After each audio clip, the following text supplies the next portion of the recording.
दोस्तों, आज मैं आपके लिए एक ऐसी कहानी को लाई हूँ जिसे सुनकर आपको खौफ का असली मंजर महसूस होगा।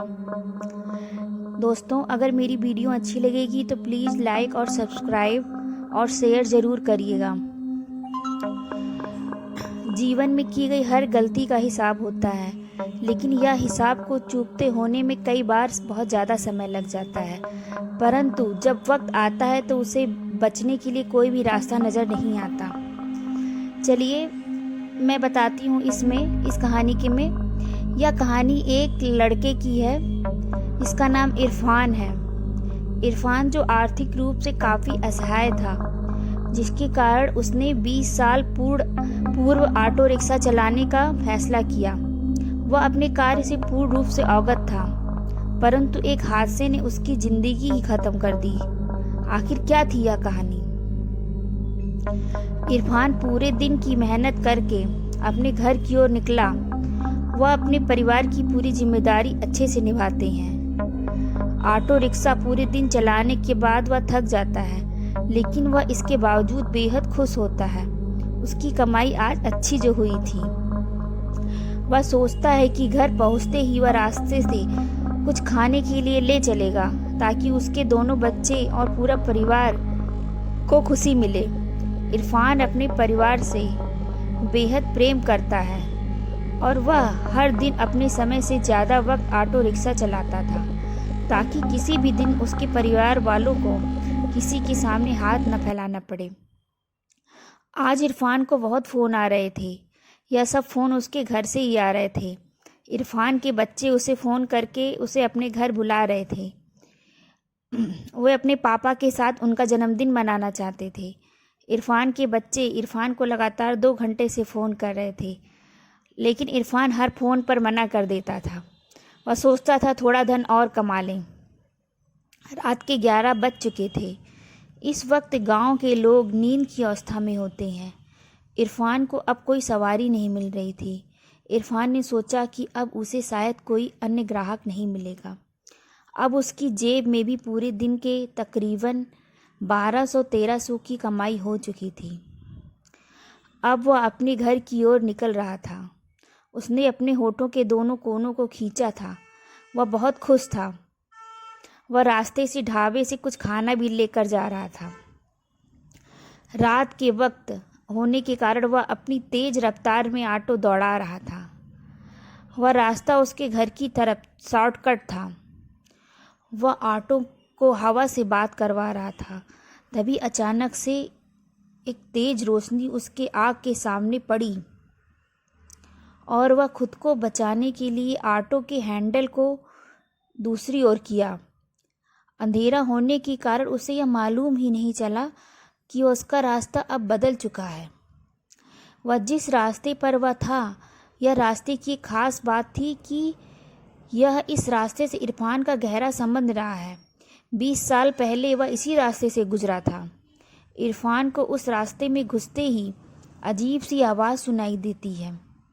उससे अपना वही सफ़र फिर से याद आने लगा। इसी दिन 20 साल पहले यहाँ आया था। रास्ता बेहद सुनसान था। वह आगे जल्दी बढ़ रहा था। तभी अचानक से उसके ऑटो रिक्शे के सामने एक लड़की आ गई। लड़की की शक्ल देखकर इरफान बेहद घबरा गया। इरफान की आंखें बंद हो गई। उसने आंखों को रगड़ा और फिर से आंखों की आगे देखा, परंतु लड़की नहीं थी। उसी वक्त इरफान के कंधे पर उस लड़की का हाथ आता है। वह सर्द हवा भी पसीने से भीग जाता है। वह लड़की उससे बोलती है, भैया आगे की तरफ चलेंगे? इरफान डरते हुए जवाब में न कह देता है। वह कहता है कि मुझे अपने घर की ओर जाना है। वह लड़की फिर कहती है, मैं आपको घर तक पहुंचा दूंगी। इरफान डरते हुए उसे बैठा लेता है। वह अपना फ़ोन निकाल कर अपने घर फ़ोन करने की कोशिश करता है, परंतु उसके फ़ोन में नेटवर्क ही नहीं आता। लेकिन लड़की उसे कहती है, यहाँ फ़ोन नहीं चलता। इरफान इस वक्त हद से घबरा जाता है जब उसे मालूम पड़ता है कि जो लड़की उसकी ऑटो में बैठी थी उसकी तस्वीर उसके आगे बने शीशे पर दिख ही नहीं रही है। इरफान उस लड़की को देखने के लिए पीछे मुड़ता है तो उसका ऑटो से ध्यान भटक जाता है और उसका ऑटो एक विशाल वृक्ष से टकरा जाता है। इधर इरफान की मौत हो जाती है। इरफान के घर का माहौल अब बेहद चिंताजनक हो जाता है। पूरी रात इरफान की कोई खबर नहीं होती, फ़ोन भी नहीं लग रहा होता। इरफान के बच्चे और इरफान की पत्नी बेहद चिंतित रहती है।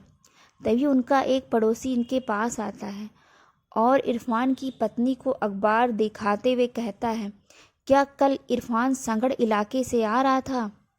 इरफान की पत्नी कहती है कि उसे नहीं मालूम, लेकिन यह इरफान नहीं हो सकते। वह गाड़ी कभी लापरवाही से नहीं चलाते। वह इतने भरोसे से इसलिए कह पा रही थी क्योंकि अखबार में मरने वाले की फ़ोटो नहीं थी। इरफान के घर के सामने अचानक से पुलिस की गाड़ी पहुंचती है। सभी घबरा जाते हैं। पुलिस के हाथ में वह तस्वीर होती है। यह तस्वीर इरफान की लाश की होती है। पुलिस इरफान की पत्नी से जब पूछता है तो उसकी पत्नी कहती है, जी साहब, यह मेरे ही पति हैं। इरफान की पत्नी मेरे शरीर को देखकर खुद को रोक ही नहीं पाती। उसका आंसू बहने लगता है। बच्चे भी बेहद ज़्यादा रो रहे थे।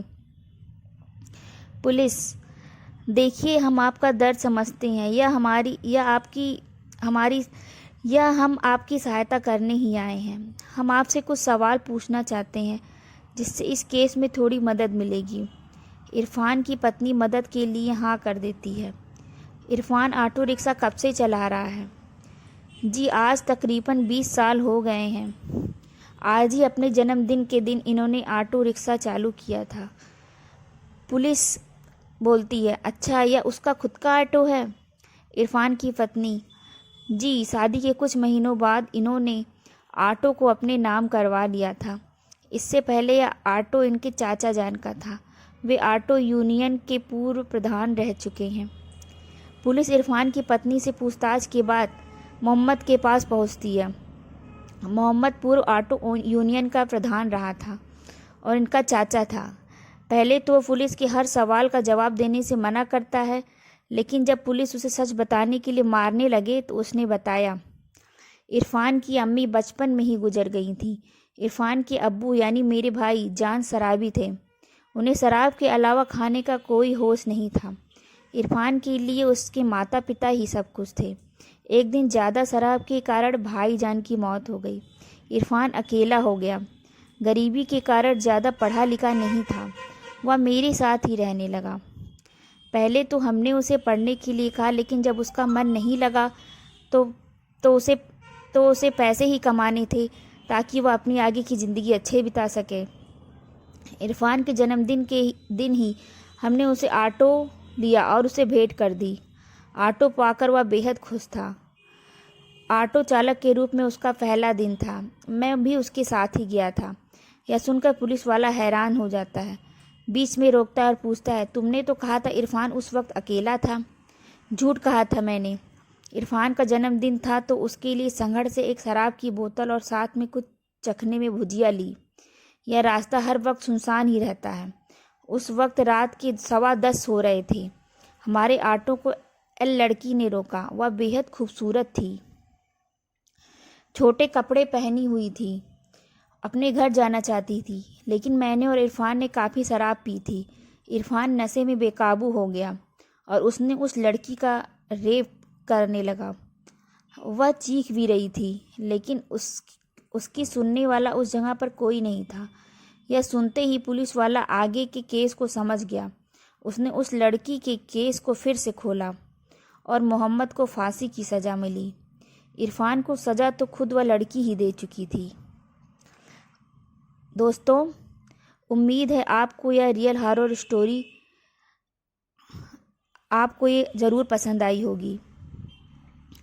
अगर आपको यह कहानी अच्छी लगी होगी तो प्लीज़ लाइक और सब्सक्राइब ज़रूर करिएगा और दूसरों को शेयर भी करिएगा। धन्यवाद।